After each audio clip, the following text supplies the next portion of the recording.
तो भाई रोपे पेड़ बबूल का तो आम कहाँ से होए। तेजस्वी जी को किसने हाईजेक कर लिया है? उनके परिवार ने हाईजेक कर लिया है कि सब उम्मीदवार को इंपोर्ट कर करके ला रहे हैं और उसको सिंबल दे रहे हैं। दावे के साथ कह सकता हूं कि बुलो मंडल जी के आने से पार्टी भागलपुर, पूर्णिया, इन सारे इलाकों में मजबूत होगा। संविधान का खतरा इसलिए न बता रहे हैं कि बहुत से लोग भ्रष्टाचार में जेल चले गए हैं, यही ना संविधान का खतरा है। तो भाई रोपे पेड़ बबूल का तो आम कहाँ से होए। इस देश में न्यायपालिका भी है, तो न्यायपालिका भी तो आपको जान गई है, समझ रही है। फिर से हम बुलो मंडल जी का हृदय से स्वागत करते हैं, उनका अभिनंदन करते हैं। आदरणीय प्रधानमंत्री जी ने ये तय किया कि अब सभी नेता बट के अलग अलग प्रचार करें, जितना सिंबल बांटे हैं उसमें कितना पार्टी के उम्मीदवार को दिए। तो इसलिए ये इतना समाज के साथ जुड़े रहे हैं, तभी न वहां के लोगों ने इनको प्यार और स्नेह दिया। तो इसलिए आज बुलो मंडल जी जनता दल यूनाइटेड में शामिल हुए हैं। मैं निश्चित तौर पर भागलपुर और उस पूर्वांचल के इलाके को जानने के कारण मैं यह दावे के साथ कह सकता हूं कि बुलो मंडल जी के आने से पार्टी भागलपुर, पूर्णिया, इन सारे इलाकों में मजबूत होगा, ताकतवर होगा, यह हमको पूरा विश्वास है।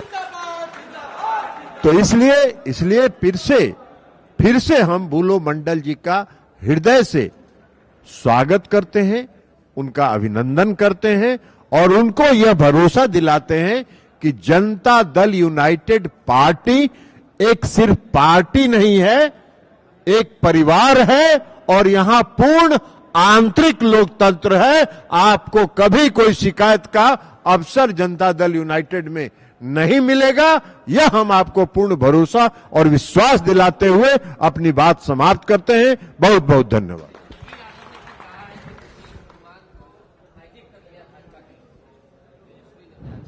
और तेजस्वी जी को किसने हाईजेक कर लिया है? उनके परिवार ने उनके परिवार ने हाईजेक कर लिया है। अरे सारा टिकट तो वो अपने परिवार में बांट रहे हैं। इसे छोड़िए ना हाईजेक करने, उनकी बात का मतलब है? कोई मतलब नहीं है। ऐसी पार्टी है कि जिसमें जितना सिंबल बांटे हैं उसमें कितना पार्टी के उम्मीदवार को दिए। आज तो देवेंद्र यादव जी का बयान हमने देखा है कि सब उम्मीदवार को इंपोर्ट कर करके ला रहे हैं और उसको सिंबल दे रहे हैं। तो यही तो हालत है, तो यही पार्टी चला रहे हैं। अब बाकी जो बच रहा है उसमें अपने परिवार में बांट ले रहे हैं। तो छोड़िए ये सब बात। जी नहीं, काहे का दुख रहेगा विपक्ष को? इसलिए कि आपकी बात, आपकी सोच हो सकती है। आदरणीय प्रधानमंत्री जी ने यह तय किया कि अब सभी नेता बट के अलग अलग प्रचार करें और प्रारंभ में जो सभा आदरणीय प्रधानमंत्री जी की हुई उसमें नीतीश कुमार जी गए और उसके बाद प्रधानमंत्री जी ने कहा कि सभी नेता को मेरे साथ आने की जरूरत नहीं है, सब अपना अपना बट के प्रचार करिए।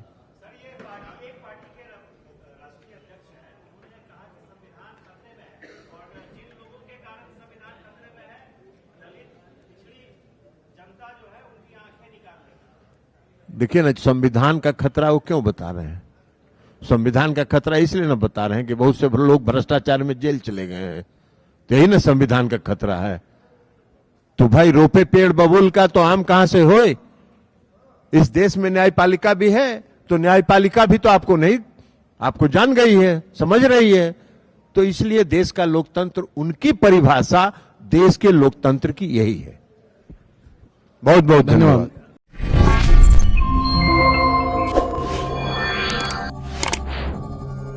Yeah.